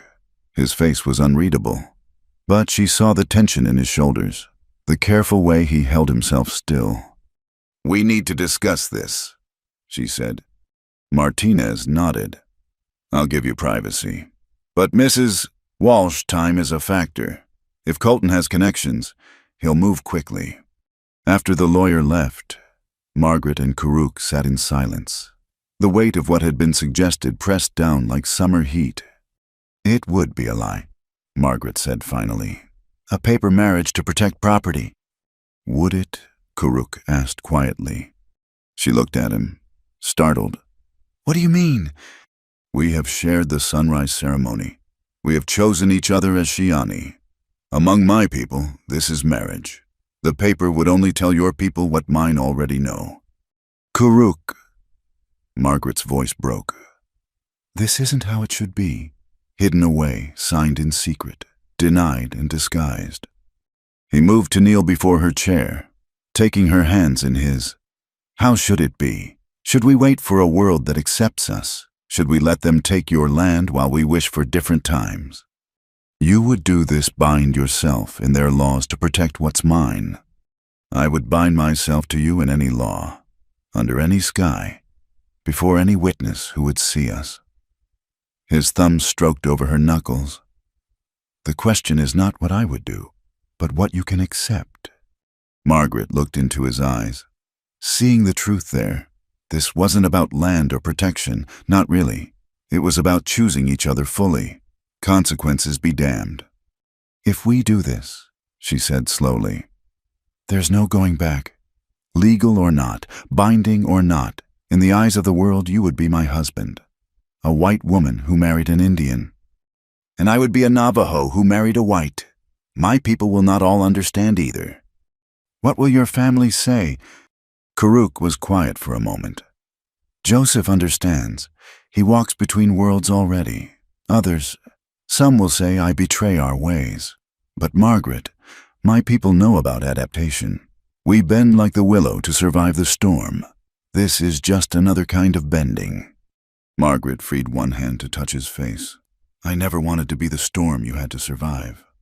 You're not the storm. You're the tree worth bending for. The poetry of it broke her last resistance. Yes, she whispered. Yes, I'll marry you. Not for the land, not for protection, but because I can't imagine a tomorrow without you in it. Karuk rose, pulling her up and into his arms. The kiss they shared was different from their gentle explorations by the spring. This carried the weight of decision, of futures chosen and bridges burned. When Martinez returned, they were composed, sitting side by side with joined hands. We'll need witnesses, Martinez said, already pulling out documents. 2 citizens of good standing who can attest to your arrangement. I can witness, Joseph said from the doorway. None of them had heard him enter, but his presence felt like a blessing. And Robert will too, if needed. Martinez looked uncertain. Native witnesses might complicate. I'll witness. Everyone turned to find a woman in the doorway, elderly but straight-backed, wearing the severe dress of a schoolmistress. Mrs. Elmsworth. Martinez sounded shocked. I didn't expect... You helped my grandson when those land grabbers tried to steal his father's farm, she said crisply. I pay my debts. She looked at Margaret and Karuk with sharp blue eyes. Besides, I've lived long enough to know that love doesn't always come in the expected packages. If these 2 have found something real, who are we to deny it? And so, in a small office in Santa Fe, with an elderly schoolteacher and 2 young native men as witnesses, Margaret Walsh became Margaret Red Crow, taking the name Karuk offered from his clan. Martinez drew up the papers with meticulous care, creating a document that was both marriage certificate and property protection. It won't stop all challenges, he warned as they signed, but it makes them much harder. A man's property rights are nearly sacred in the territory. And my rights, Margaret asked wryly, are now protected by his. Martinez admitted. I don't like it any more than you do, but we work with the laws we have, not the ones we wish for. After everything was signed and sealed, they stood awkwardly in the afternoon sun outside Martinez's office. The world looked the same, but everything had changed. What now? Margaret asked. Now we rest. Karuk said practically, Joseph knows a place, a boarding house that asks few questions. Tomorrow we start back. Back to face Colton the town. Back to claim what's ours, he corrected. We have law on our side now. Let them challenge it if they dare. The boarding house was indeed discreet, though Margaret saw the proprietor's eyes widen slightly when Karuk signed the register as Mr. and Mrs. Red Crow. Their room was small but clean, with a window overlooking a courtyard where children played. As night fell, they sat together on the narrow bed, still fully clothed, navigating this new reality. I don't know how to be a wife again, Margaret admitted. And I certainly don't know how to be your wife in a world that says we shouldn't exist. Then don't be. Karuk said simply. Be Margaret who knows the spring's secrets. Be the woman who stands in dawnlight unafraid. Be yourself, just as you've always been with me. And can you be yourself as my husband? He considered this. I will be changed. In your world, I become Margaret's Indian, a curiosity, a scandal. In mine, I may become the one who chose whites, a cautionary tale. He took her hand. But with you, I am just Karuk. That is enough. They talked deep into the night, about practical things like defending the ranch, about dreams like the children they might have, about fears neither had voiced before. When words finally ran out, they lay together, still clothed, finding comfort in simply being close. Margaret Red Crow, she said softly in the darkness. It sounds strange. All new names sound strange until they become part of you. Karuk replied, like learning a new language. At first the words feel foreign on your tongue. Then one day you realize you're thinking in them. Will we have a ceremony, a real one, by your traditions? If you want, when the danger passes, when we can gather my family safely. I want, she said firmly. This paper makes us married in the eyes of the law. But I want to be married in the eyes of your people too, and in the eyes of whatever God watches over unions like ours. Karuk pulled her closer. My grandmother used to say that the spirits bless all love that makes the world larger rather than smaller. What we have makes the world larger, bridging peoples, challenging hate. I think we are already blessed. A knock at the door interrupted them. They tensed, but it was only Joseph.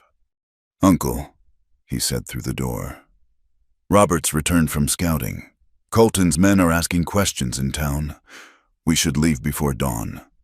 We'll be ready, Karuk replied. As Joseph's footsteps faded, Margaret sat up. It's starting already. We've been married less than 6 hours and already we're running. Not running, Karuk corrected. Moving strategically. There's a difference.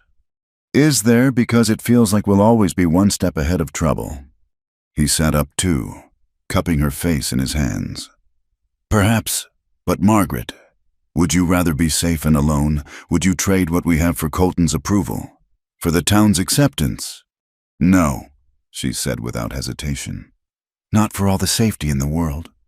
Then we face what comes together. They prepared for departure in the pre-dawn darkness, working with the wordless coordination of people who had learned each other's rhythms. As they loaded the horses, Mrs. Elmsworth appeared with a packet of food and unexpected advice. I was married to a man my parents hated, she said quietly. An Irish Catholic in a Protestant family. We had 30 good years before the fever took him. She pressed the packet into Margaret's hands. The world will try to make you regret choosing love over convention. Don't let it. The only real regret is the love we don't allow ourselves to have. As they rode out of Santa Fe, the eastern sky just beginning to lighten, Margaret thought about regret and choice, about names and ceremonies, about the strange paths that lead to belonging. Beside her, Karuk rode steady and sure. Her husband-in-law, if not yet in the eyes of their communities. They had 3 days' ride ahead, 3 days before facing whatever waited in the town they'd fled. But for now, in this moment between night and dawn, they were simply two people who had chosen each other against all odds. The sunrise, when it came, blessed them with colors of fire and gold, and Margaret, now Margaret Red Crow, took it as a sign that some things were worth any price, any challenge, any amount of running or fighting or adapting. Love was one of those things, the land was another, and the freedom to choose both, that was worth everything. Ready? Karuk asked, as the trail ahead became clear in the growing light.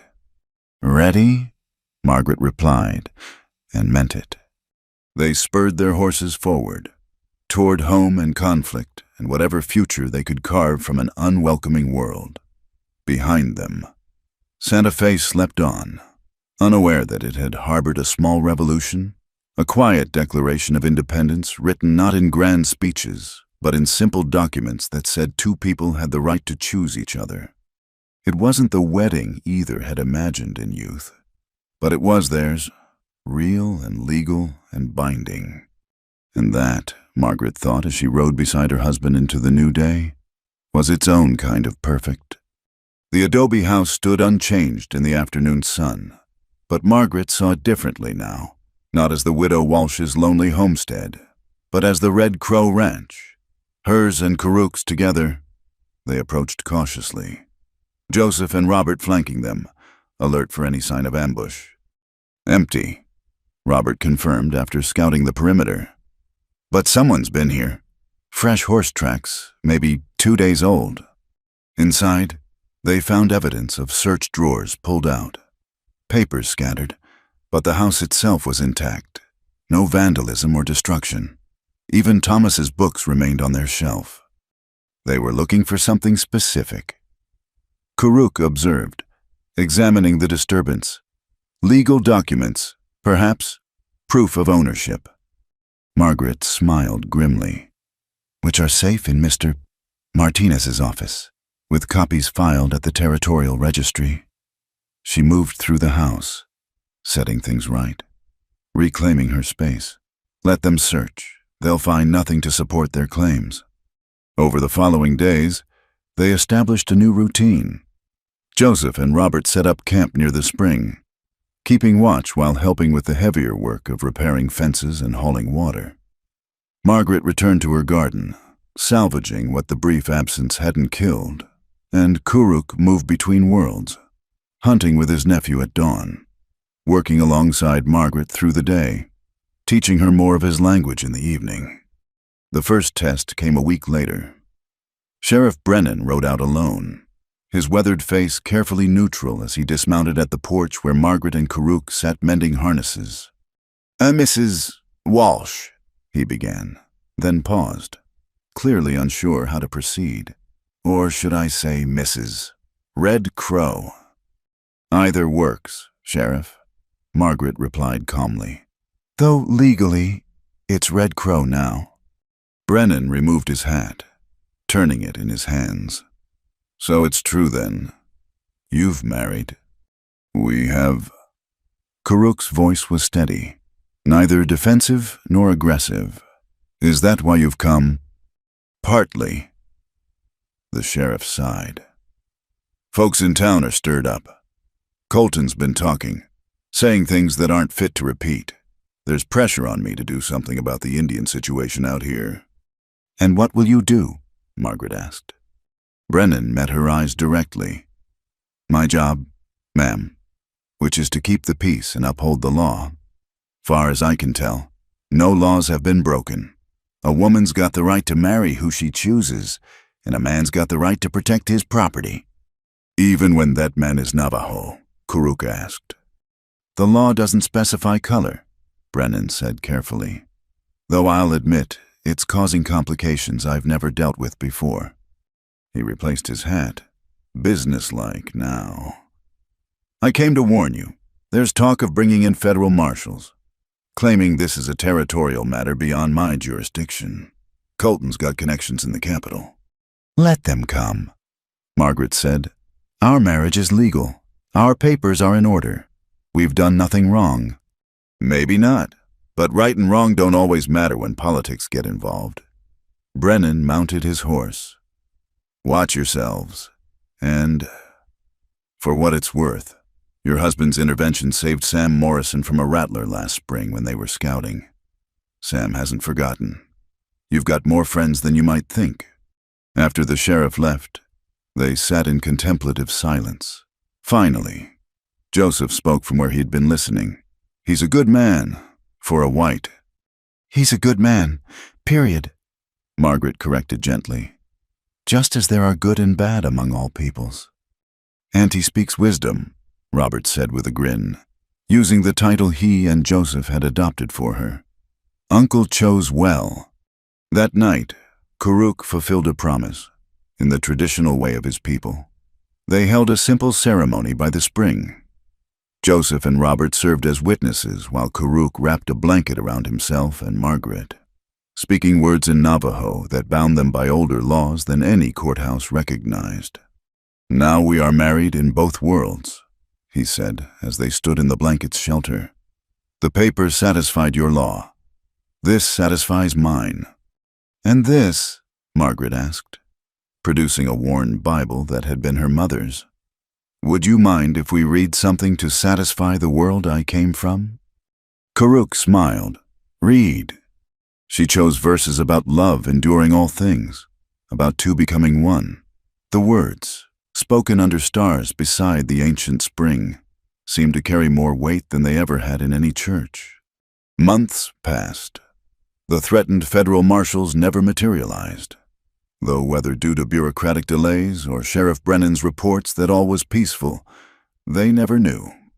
The town gradually, grudgingly, began to accept the new reality. Some still crossed the street when Margaret came to trade, but others nodded politely.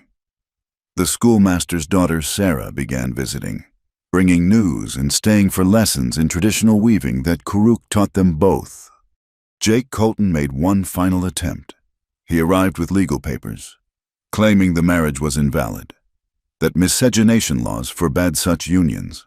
But Martinez had anticipated this, providing documentation that such laws didn't yet exist in the territory, that federal precedent supported marriage as a contract between consenting adults. "You've won this round." Colton snarled as Sheriff Brennan escorted him off the property again. "But this isn't over. Change is coming to the territory. Laws that will put everyone in their proper place." "Change is always coming," Karuk observed after he'd gone. "The question is whether we direct it or are swept away by it."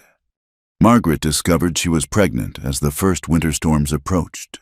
The news filled her with equal parts joy and terror. A child who would belong fully to neither world, who would face challenges she could only imagine. "Our child will be a bridge," Karuk said when she voiced her fears. "Like the spring that feeds both desert and garden, belonging to all, limited by none." They expanded the house that winter, adding rooms with the help of both native craftsmen from Karuk's extended family and white neighbors who decided the Red Crows were assets to the community. It was during this building that the photograph was taken, the one Margaret would treasure all her days. A traveling photographer, documenting the changing frontier, asked to capture the unusual household. In the image, Margaret stood proud and straight, her pregnancy just showing beneath her apron. Karuk sat beside her, dignified in his mixture of traditional and adopted dress. Joseph and Robert flanked them like protective brothers. Even Sarah had joined them, representing the unexpected friendships that had grown. But it was Karuk's expression that Margaret would always remember, looking directly into the camera with that same steady gaze he'd given her that first morning by the spring, seeing truly without fear or pretense. Their daughter was born as spring returned to the desert. They named her Merry Dancing Water Red Crow, honoring both traditions. She had her mother's green eyes and her father's strong features, beautiful in a way that transcended simple categories. Years flowed like the spring itself, constant yet ever-changing. More children followed. Thomas Eagle Eye, who would become a teacher, bridging worlds through education. Anna Laughing Star, who would marry the sheriff's son and help integrate the growing town. James Two Paths, who would study law and fight for native rights in courts across the territory. Margaret grew silver-haired but never lost the straight spine that had carried her through those early trials. She taught all the children, her own and others who came to learn, about both worlds they inherited. The spring remained their sanctuary, the place where differences dissolved in the universal need for water, for life, for connection. Karuk aged into an elder respected by both communities. His wisdom sought in disputes. His knowledge of the land invaluable as droughts and floods tested everyone equally. He never lost his quiet way of seeing truth, of speaking only when words would add rather than diminish. They faced hardships, years when government policies turned cruel, when their children faced discrimination, when age and loss took their toll. But always they returned to the spring, to each other, to the choice they'd made when the world said it was impossible.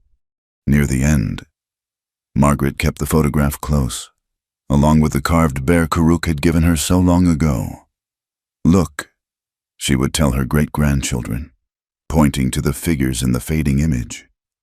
"Your grandfather is looking at the camera as if he could see all the way to you, as if he knew you would need to see that such love was possible. Even then, the spring still flows, though the cottonwoods have grown ancient and the adobe house has been replaced by modern structures. But locals say that at dawn, if you know where to look, you can sometimes see shadows by the water. A woman standing unafraid in morning light. A man watching with recognition rather than desire. Two spirits who found each other across impossible odds and chose to build a world where such love could exist. Their graves lie side by side on the hill overlooking the spring. The headstones reading simply, Margaret Dancing Water Red Crow, 1832 to 1901 she chose courage, and Karuk Red Crow, 1830 to 1899, he saw truly. But their real monument isn't in stone. It's in the descendants who carry both bloodlines proudly, in the town that learned tolerance through their example, in the legal precedents their union helped establish, in every couple who looks past difference to find recognition, and in the spring itself, still bubbling up from hidden depths, still offering life to all who come seeking it, still whispering that some things are stronger than the barriers humans build. Love, water, the choice to see each other clearly in the morning light. The story ends as it began, with water and recognition, with choosing to step forward despite fear, with the revolutionary act of two people deciding they were more important than the world's objections. Some called it scandal, others called it tragedy, but for Margaret and Karuk, it was simply Tuesday by the spring, Wednesday in the garden, Thursday teaching children, Friday growing old together, a lifetime of ordinary days made extraordinary by the choice to live them together. And in the end, isn't that what all love stories are? Not grand gestures or perfect moments, but the daily decision to choose each other, again and again, until all the agains add up to always. The desert remembers, even if maps and laws forget. And somewhere, water still rises from the earth, carrying the memory of when two worlds met and chose not to remain separate, but to flow together towards something larger than either could be alone. Thank you for listening to this story of love and courage in the Old West. If you've made it this far, I'd love to know where in the world you're experiencing Margaret and Karuk's journey. Please share in the comments below so we can connect and discuss what this tale meant to you. If you enjoyed this story, please subscribe to Wild West Tales, hit that like button, and don't forget to press the hype button to help more people discover these forgotten stories of the American frontier. Your support helps keep these tales alive for future generations.